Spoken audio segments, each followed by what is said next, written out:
Diduga depresi, si Betino yang diketahui bernama Rini masuk ke banyu bawah rumah warga. Singgo bikin siru warga Jalan Bungaran 5, Gang Loda, Kecamatan Seberang Ulu 1, Palembang.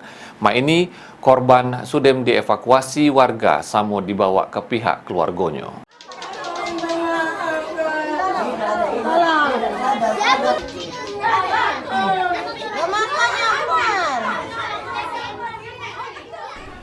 Viral di media sosial, si Betino heboh ke warga Jalan Bungaran 5, Lorong Swadaya, Gang Loda, Kecamatan Seberang Ulu 1, Palembang.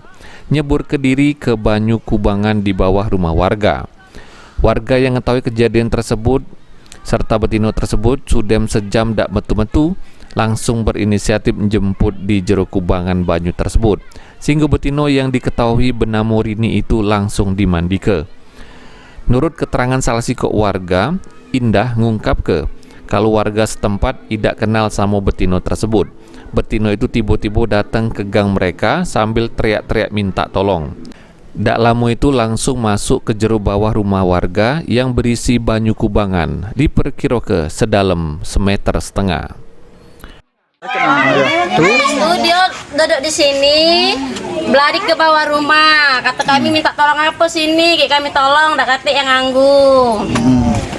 Uji dia, nanda aku takut ujinya. Yang aku dak nganggu laki wong, ujinya cak itu, jangan bunuh aku, tolong aku. Sudah. Terus aja mana? Iya. Terus masuk bawah rumah dia? Iya. Berapa lama dia masuk situ? Anak sejam. 1 jam. Kenal lah kita dengan dia? Tidak kenal. Wong datangan itu. Iya, datangan. Pokoknya Buku kalau badan dia. Tadi siapa yang bawa ya? Sudah diambil. Ada ini yang depan rumah itu nah. Dia mana keluar pihak keluarganya.